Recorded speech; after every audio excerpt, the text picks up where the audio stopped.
नमस्कार। Share market एक ऐसी चीज़ है जिसके माध्यम से आप कम समय में बहुत पैसे कमा सकते हैं। हर कोई ये चाहता है।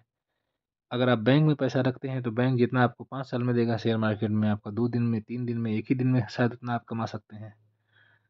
तो हर किसी के मन में यह बात आ सकती है कि क्यों ना हम एक और जगह पैसा लगाएँ।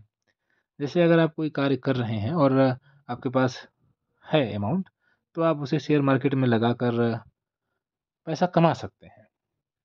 प्रश्न ये है कि अगर आप सरकारी सेवा में हैं, सरकारी कर्मचारी हैं, तो क्या आप यह कार्य कर सकते हैं? तो सबसे पहले तो ये समझ लें कि शेयर मार्केट में कई प्रकार से पैसे लगाए जाते हैं लोगों के द्वारा। एक तो लॉन्ग टर्म कैपिटल गेन होता है, जैसे आज आपने कोई अमाउंट लगाया, ₹50,000 आज लगाया और आप उसे 1 साल के बाद बेच रहे हैं, तो ये आप लॉन्ग टर्म कैपिटल गेन आपका हो गया। दूसरा शॉर्ट टर्म हो गया, आज आप खरीद रहे हैं, 1 महीने, 2 महीने बाद बेच रहे हैं। तो ये आपका शॉर्ट टर्म कैपिटल गेन हो गया। कोई भी आपने शेयर खरीद लिया, आप समझ रहे हैं शेयर मार्केट की सिस्टम। जैसे आपने कोई चीज़ आज खरीदा, कोई स्टॉक, जैसे मान लीजिए ओएनजीसी का शेयर आपका ₹255 के आसपास है, आपने उसे खरीदा आज की डेट में, 25,000 का खरीदा। हो सकता है कि 1 महीने बाद वो तीन ₹350 चला जाए, तो आपका 25,000 35,000 बन सकता है 1 ही महीने में। यानी आपने देखा कि 1 ही महीने में ₹10,000 आपको मिल रहे हैं ₹25,000 पर। बड़ा अमाउंट मिल रहा है, इतना बैंक नहीं दे सकता। तो ये आपका एक तो लॉन्ग, ये तो शॉर्ट टर्म हो गया कि 1 ही महीने में आपने उसको बेच दिया। तीसरा होता है आप इंट्राडे कर रहे हैं। इंट्राडे में आप 1 ही दिन में ले रहे हैं, 1 ही दिन में बेच भी दे रहे हैं। ये सबसे खतरनाक होता है। पैसे अगर किसी को मिलते हैं तो किसी के डूबते भी हैं। डूबते ज़्यादा लोगों के हैं क्योंकि इतना एक्सपीरियंस नहीं रहता है तो चीज़ें खराब हो जाती हैं। लेकिन हाँ, अगर एक्सपीरियंस रहता है तो फिर पैसे मिलते भी हैं। तो ये तो आपका इंट्राडे हो गया, इसके अलावा म्यूचुअल फंड है, इत्यादि हैं। प्रश्न ये है कि आप सरकारी शिक्षक हैं, सरकारी कर्मचारी हैं, आप पुलिस विभाग में हैं या आप रेलवे में नौकरी कर रहे हैं, आप किसी भी सरकारी कर्म मतलब जो सेवा है उसमें अगर जुड़े हुए हैं, तो क्या आप कर सकते हैं या नहीं? इसके लिए नियमावली को थोड़ा-सा देखना होगा।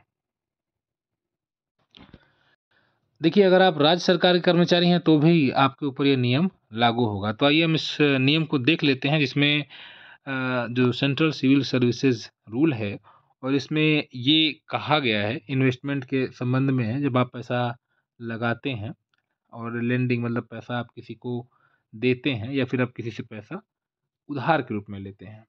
तो पहली बात ही यहाँ पर साफ कह दी गई है कि कोई भी गवर्नमेंट सर्वेंट, कोई भी गवर्नमेंट सरकारी कर्मचारी किसी स्टॉक में, शेयर में या अन्य इन्वेस्टमेंट में स्पेकुलेट नहीं करेगा। और ये चीज़ आप पहले ही लाइन में समझ लीजिए।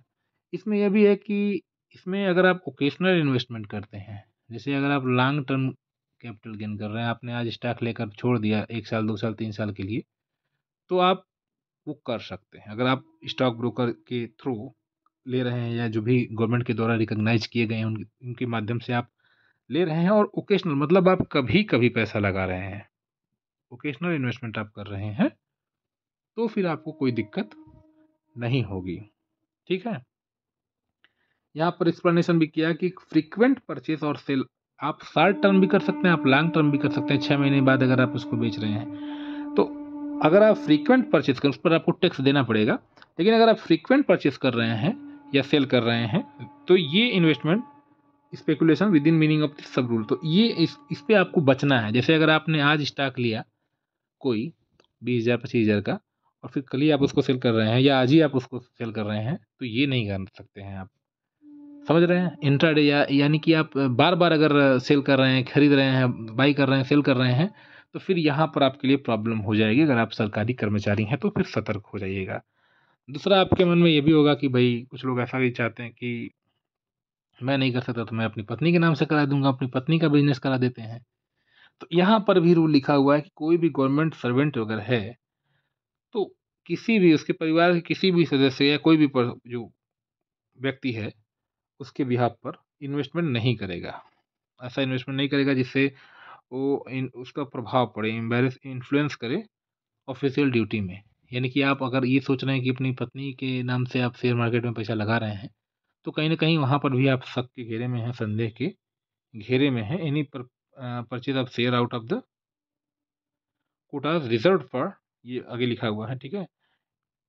तो कहने का मतलब ये इसका यही है जो मैंने आपको बताया है कि आप अपने परिवार के सदस्य के माध्यम से भी शेयर मार्केट में पैसा नहीं लगा सकते हैं और अगर आपने इस प्रकार से किया तो फिर वो सब रूल 1 और सब रूल 2 का डिसीजन जो होगा, अगर कोई इसका आपने वायलेशन किया तो फिर वो गवर्नमेंट फिर डिसाइड करेगी कि आपके साथ क्या करना है। ठीक है? इसके अलावा ये भी चीज़ है कि कोई भी गवर्नमेंट सर्वेंट जो किसी ऐसे बिज़नेस में बैंक से संबंधित या पब्लिक लिमिटेड कंपनी अगर है, तो उसमें अपने आप को या अपने परिवार के किसी सदस्य को भी नहीं शामिल कराएगा। तो भाई ये सब चीज़ें आप समझ लीजिए और उसके बाद ही अगर आप शेयर मार्केट में इन्वेस्ट करना चाहते हैं, तो आप लॉन्ग टर्म के लिए जा सकते हैं। उसमें आपको टैक्स भी देना पड़ेगा, 20% का टैक्स है, 15 से 20% का टैक्स आपको देना होता है और इंट्राडे तो एकदम ही नहीं कर सकते हैं आप। तो अगर आपको ट्रेडिंग करनी है सरकारी कर्मचारी होते हुए, तो थोड़ा-सी चीज़ों को समझ लें और उसके बाद ही आप कर सकते हैं, क्योंकि सरकार ये नहीं चाहती है कि ऐसा भी आप कोई भी दूसरा कार्य करें, जिससे आपकी सरकारी कार्य में बाधा पहुँचे। क्योंकि अभी आपने देखा था कि एक बार किसी एक टीचर की ही मोबाइल को चेक किया गया था और उसमें उसने शेयर मार्केट में भी का कोई ऐप ओपन किया था। तो ये चीज़ें जो है सही नहीं है और इसी वजह से यहाँ पर है। अब आप एक सरकारी कर्मचारी होकर आप शेयर मार्केट जो है में पैसा इस प्रकार से इंट्राडे वगैरह नहीं कर सकते हैं। बार-बार आप सेल और बाई नहीं कर सकते हैं।